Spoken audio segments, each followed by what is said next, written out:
नमस्कार विद्यार्थी मित्रांनो, तुमचं स्वागत आहे आपल्या आवडत्या यूट्यूब चॅनलवरती, ज्याचं नाव आहे एक्सपर्ट इन फिजिक्स बाय सागर इंगे. आजच्या लेक्चरमध्ये आपण अतिशय महत्त्वाची concept that is a reflection and refraction of wave हा पॉईंट डिस्कस करणार आहे. आता प्रिव्हियस लेक्चरमध्ये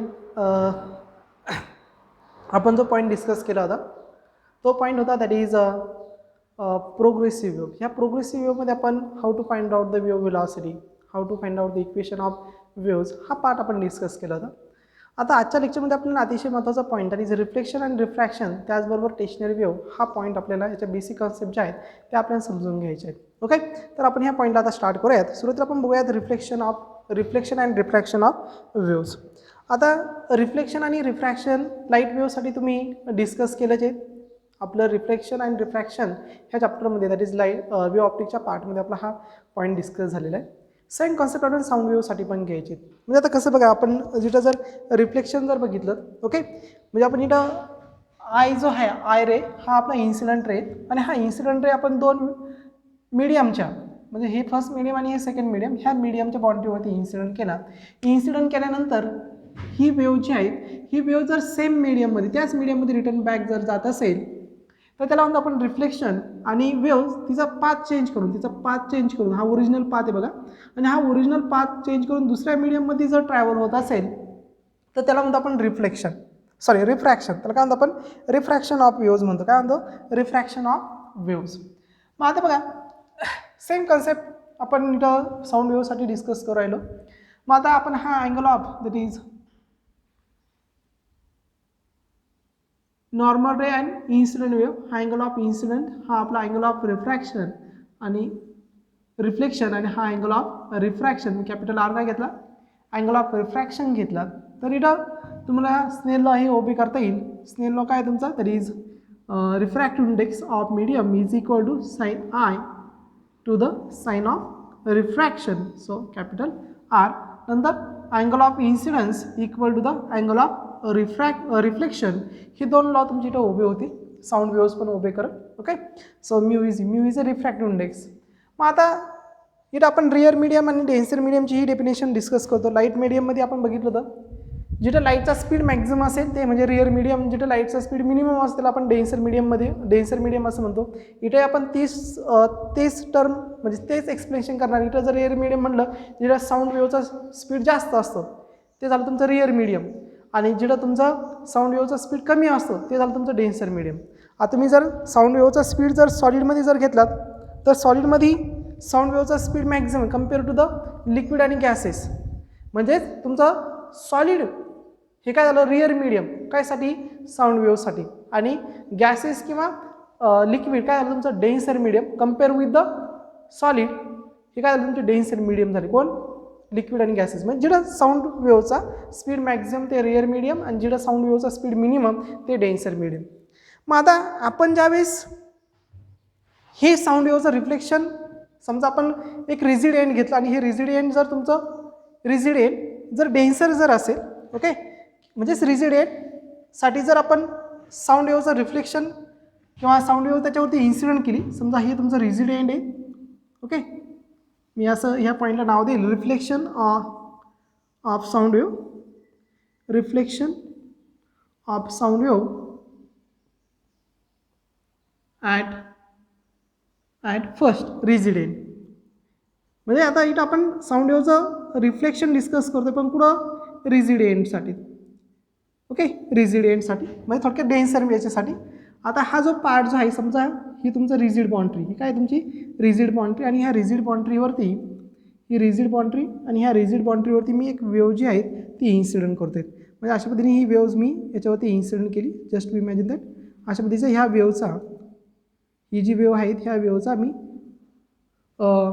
क्रस्ट पार्ट काय केला ह्या वेव्हजवरती, किंवा हे जे रिजिडेंट आहे ह्या रिजिडेंटवरती इन्सिडेंट केलं. म्हणजे अशा पद्धतीचं ही वेव्ह इथं ज्यावेळेस इन्सिडेंट होती ती त्यावेळेस ह्या वेव्हचा मी, ओके, कोणता पार्ट इन्सिडेंट केला मी, क्रस्ट पार्ट काय केला इन्सिडेंट केलं. त्यावेळेस ज्यावेळेस ह्या वेव्हचं रिफ्लेक्शन होईल रिजिड एंडला, ओके, मी साऊंड वेव्ह काय केली, त्या साऊंड वेव्हचा क्रस्ट पार्ट मी ज्यावेळेस रिजिड एंडवरती इन्सिडेंट करतो त्यावेळेस ही वेव्ह रिफ्लेक्ट बॅक येईल आणि रिफ्लेक्ट बॅक आल्यानंतर तुम्हाला ही वेवचा तुम्हाला रिफ्लेक्ट होताना क्रस्ट पार्ट मिळेल. म्हणजे हा जो पार्ट मिळाला, तुम्ही कोणता पार्ट इन्सिडेंट केला होता, कोणता पार्ट इन्सिडेंट केला होता, क्रस्ट पार्ट. तुम्हाला कोणता पार्ट रिफ्लेक्ट मिळाला, ट्रफ पार्ट. म्हणजे क्रस्ट तुम्ही जर इन्सिडेंट केला तर तुम्हाला काय मिळेल, ट्रफ मिळेल. आणि ट्रफ जर इन्सिडेंट केला असता तर क्रस्ट मिळाला असता.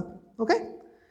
मग आता इथं जर आपण वेवसाठी इक्वेशन जर लिहिलं, तुमचं पहिल्या वेवचं इक्वेशन असेल जी तुमची इन्सिडेंट वेव आहे, पॉझिटिव्ह एक्स ॲक्सिसकडे मूव्ह होत चालली, मग त्यासाठी इक्वेशन मिळेल. तरी ए सपोज तिचा amplitude a sine omega T minus k x. आता मायनस साईन का बरं इथं, कारण पॉझिटिव्ह एक्स ॲक्सिसला चालली.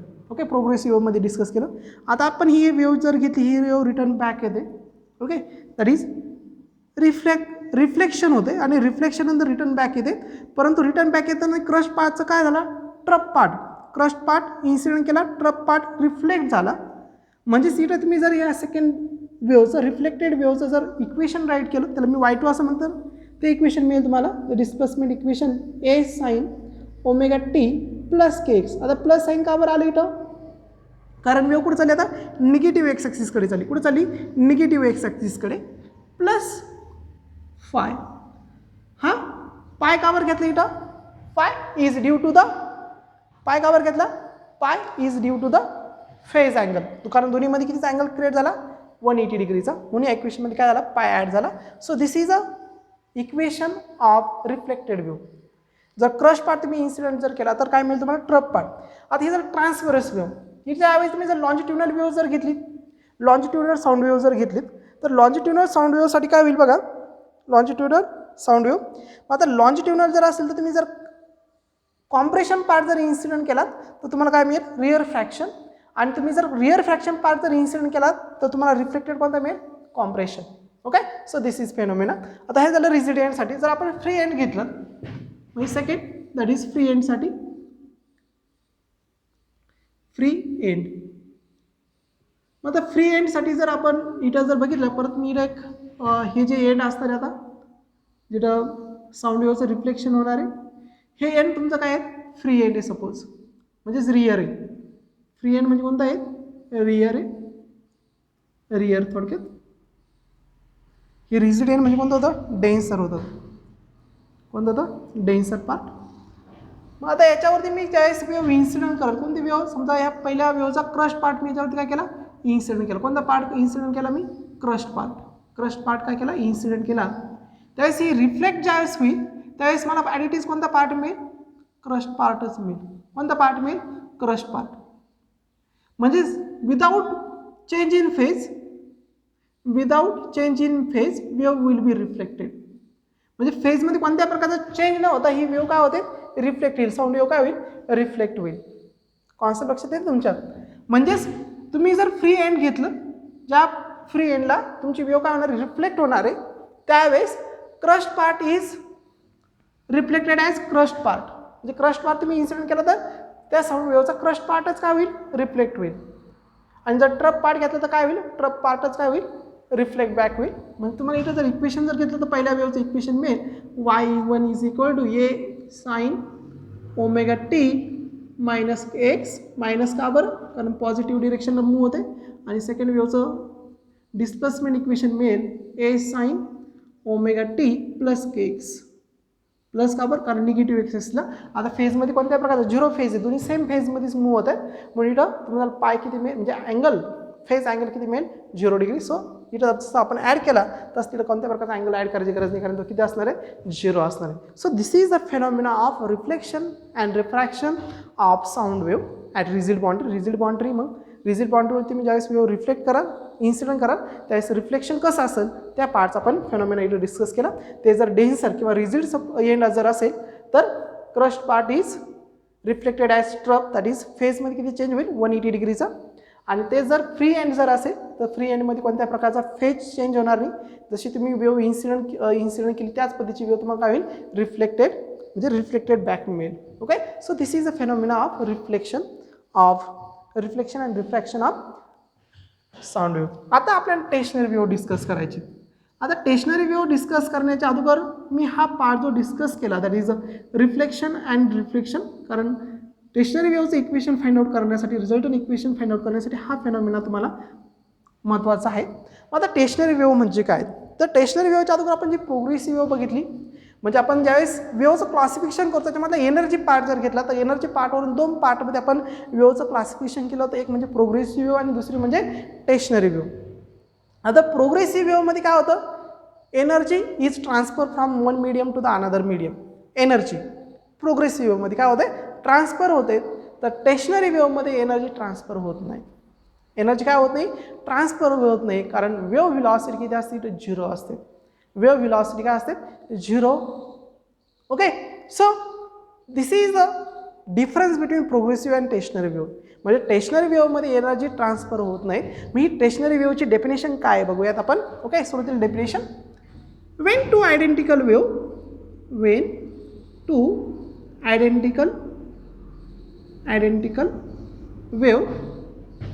having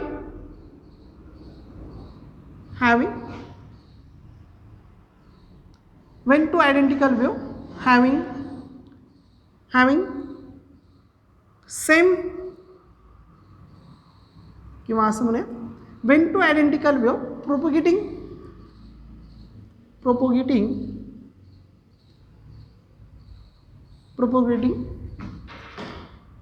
in straight line, propagating in straight path with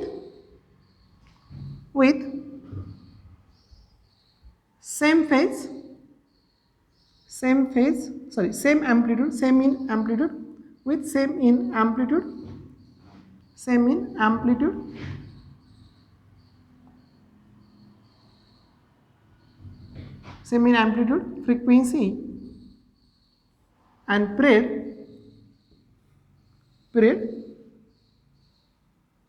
when two identical propagating wave straight path with same in amplitude, frequency and period and opposite in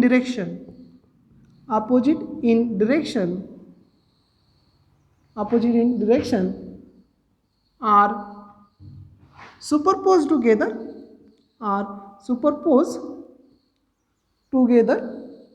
to each other असं म्हणलं तरी चालेल, to each other, then we get loop wave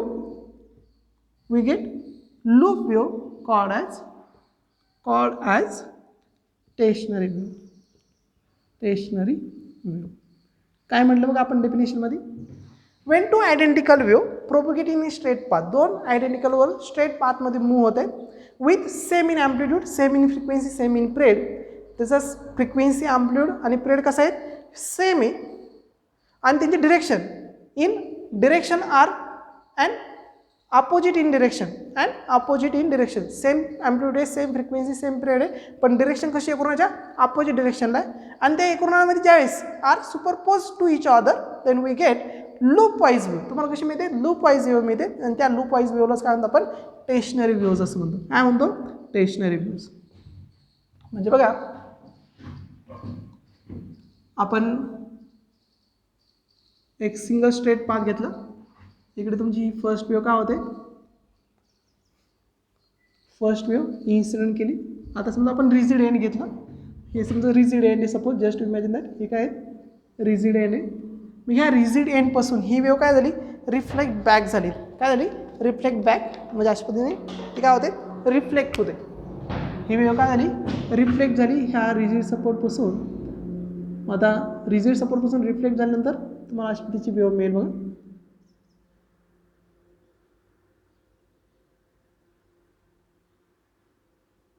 okay, मग इथं loop तयार झाले बघा. हा first loop, second loop, third loop, fourth loop, fifth loop, अशा पद्धतीची काय मिळाली, लूप वाईज वेव्ह मिळाली.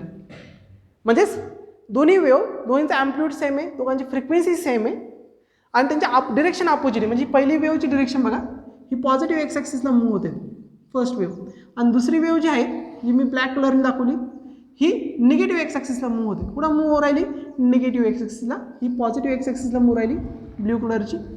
आणि ज्यावेळेस त्या दोघं एकूणामध्ये सुपरपोज झाले त्यावेळेस तुम्हाला लूप वाईज वेव्ह मिळाली. आणि ह्या लूप वाईज वेव्हला सांगलं होतं टेशनरी वेव्हज. काय म्हणलं होतं, टेशनरी वेव्हज. मग आता या टेशनरी वेव्हमध्ये बघा जिकडे ॲम्प्लिट्यूड 0 आहेत, जिकडे ॲम्प्लिट्यूड 0 आहेत, हे जे पॉईंट आहे जिकडे ॲम्प्लिट्यूड 0 आहेत त्यांना म्हणलं होतं नोड पॉईंट. काय म्हणलं होतं? Node point. म्हणजे हे सगळे काय आहेत? नोड आहेत. Node point, node point. आणि जिकडे ॲम्प्लिट्यूड मॅक्झिमम आहेत, जिकडे ॲम्प्लिट्यूड काय आहेत? मॅक्झिमम, त्यांना म्हणलं होतं अँटी नोड. काय म्हणलं होतं? Anti node. ॲम्प्लिट्यूड मॅक्झिमम त्यांना म्हणलं होतं अँटी नोड. कॉन्सेप्ट सेव्ह राहील तुमच्या. जिकडं ॲम्प्लिट्यूड मिनिमम नोड पॉईंट, जिकडे ॲम्प्लिट्यूड मॅक्झिमम तिकडं काय? तिकडं काय? Node point. Amplitude minimum node point, amplitude maximum anti node. मग आता आपण ह्या टेशनरी व्ह्यूचे काही कॅरेक्टरिस्टिक जर राईट जर केल्या किंवा कॅरेक्टरिस्टिक्सबद्दल चर्चा जर केली तर ह्या टेशनरी व्ह्यूमध्ये जो नोड पॉईंट आणि अँटी नोड पॉईंट ते काय आपण इथं 1 बाय 1 डिस्कस करूयात. सो ते अँटी नोड बघूयात. Anti node.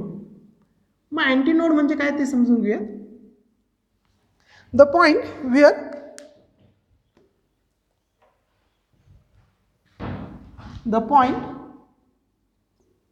the point where the amplitude of wave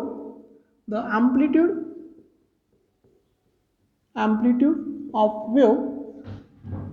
wave is maximum जिथे amplitude वेव्हचं कसं आहे? मॅक्झिमम आहे. त्या पॉईंटला म्हणतो आपण the point where the amplitude of wave is maximum called as antinode. त्यालाच म्हणलं होतं अँटीनोड. काय म्हणलं होतं? अँटीनोड. जिथे ॲम्प्लिट्यूड कसं आहे? मॅक्झिमम आहे. नंतर याच्यामध्ये आणखी आपण जर राईट जर केलं तर दोन अँटीनोडमधलं जर डिस्टन्स आपण जर फाइंड आउट केलं बघा, ह्या दोन अँटीनोडमधलं distance, the distance between two successive antinode, दोन सक्सेसिव्ह अँटीनोडमधलं डिस्टन्स, हे λ/4 आणि हे λ/4 किती होईल? λ/2. Okay.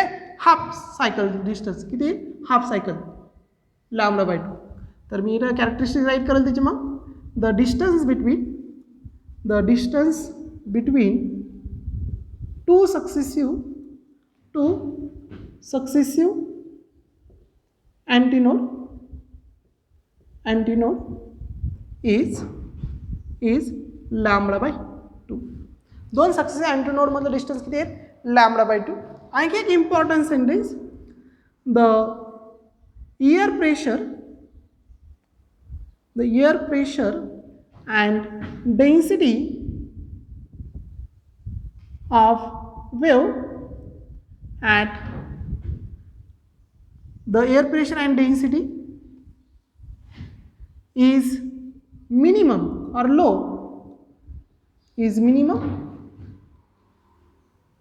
at the air pressure and density of medium असं म्हणलं त्याला, of medium is minimum at antinode. म्हणजे अँटीनोडला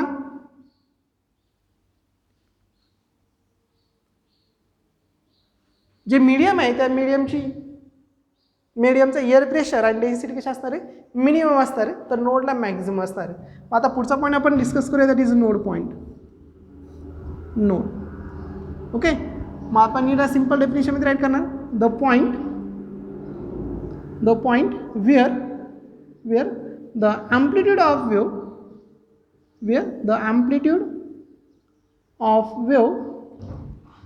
wave is minimum. amplitude of wave कसं असणार आहे? मिनिमम असणार आहे. Is called node point. त्याला म्हणलं होतं नोड पॉईंट किंवा नोड. नंतर मग sentence, distance between to node point, ह्या दोन पॉईंटमधलं डिस्टन्स परत किती असणार आहे? λ/2 असणार आहे. बघा, हाफ सेमी सायकलचं डिस्टन्स किती असणार आहे? λ/2. कोणतं आहे? दोन सक्सेसिव्ह नोडमधलं डिस्टन्स किती असणार? λ/2. The distance between two successive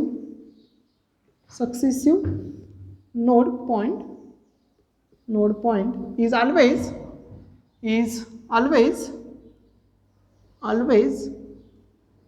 λ/2. किती असणार डिस्टन्स? λ/2. नंतर आणखी एक महत्त्वाचं sentence, the distance between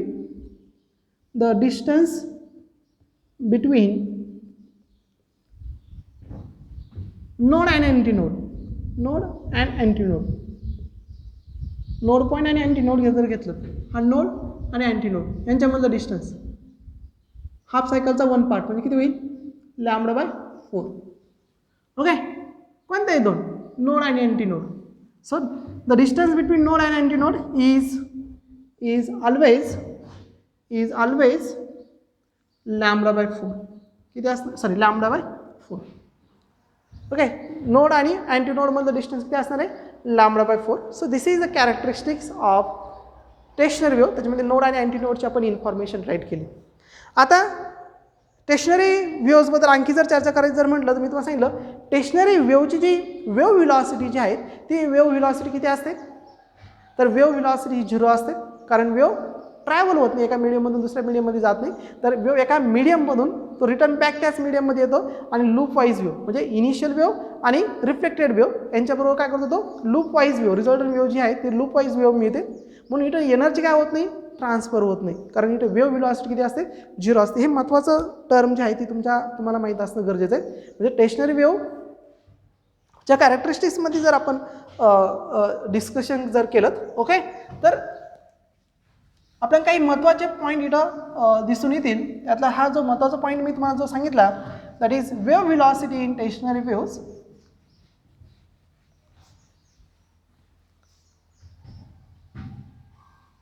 The wave velocity of stationary wave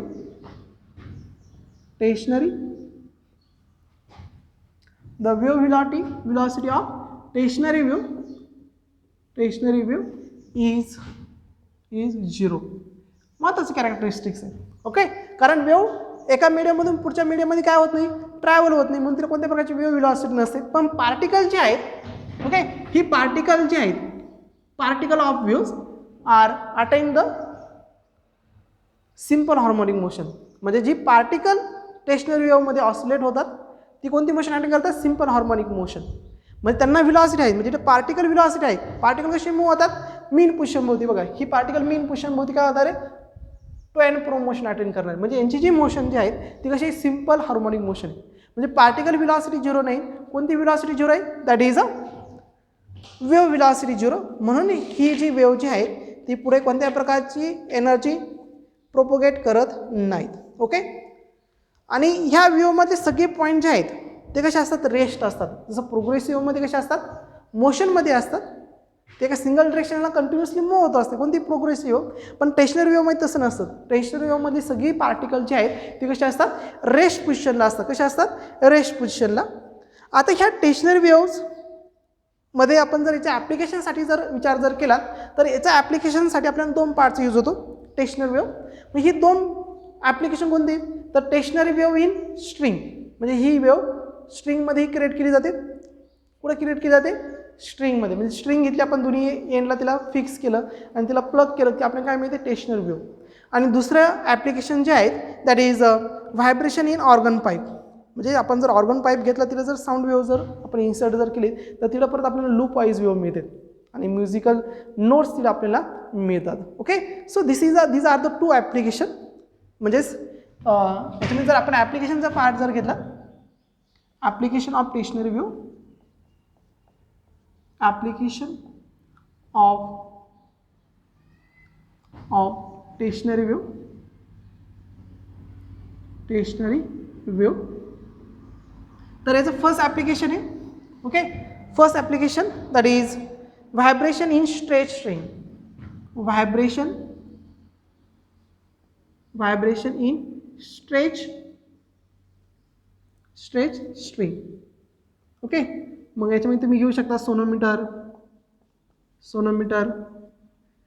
नंतर वेव्हज इन स्ट्रिंग, नंतर थर्ड जे आहेत that is a Melde's experiment.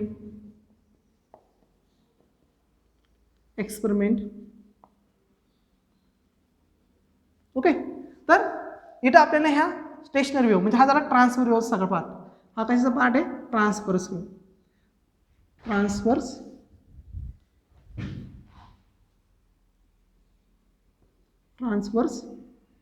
Wave. त्याचं ॲप्लिकेशन म्हणजे तुमची स्टेशनरी वेव्ह कशी असणार आहे, ट्रान्सवर्स वेव्ह. पण ट्रान्सफरमध्ये काय बघणार आहे, vibration in straight string, sonometer, wave in string आणि नंतर मेंडलेज एक्सपेरिमेंट. आणि दुसरा stationery wave that is a longitudinal stationery wave जर घेतली तर त्याच्यामध्ये आपल्याला त्याचे ॲप्लिकेशन आहे that is vibration in organ pipe, vibration in organ pipe. Okay, हा लॉन्जिट्युडनल वेव्हसाठी. मग याच्या आपण दोन बाउंड्री बघणार आहे. एक म्हणजे क्लोज एंडला, क्लोज एंड म्हणजे एक एंड कसं असणार, क्लोज असणार आहे, आणि ओपन एंड म्हणजे एक एंड ओपन एक एंड क्लोज, याची दोन्ही एंड कशी असणार आहे, क्लोज. तर ह्या पार्टसाठी क्लोज पाईप आणि ओपन पाईप.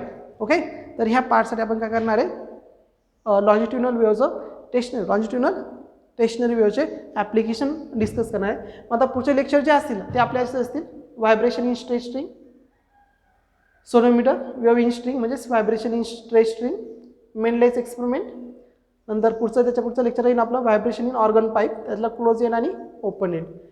नंतर रेझोनन्स ऑफ वेव्हज तिथेही ह्या पार्टचा यूज होतो. आता आणखी आपल्याला काही टर्म याच्यासाठी डिस्कस करायचे. ओके, मग स्टेशनरी वेव्हज, त्या स्टेशनरी वेव्हजबद्दलची आपण इन्फॉर्मेशन इथं डिस्कस केली.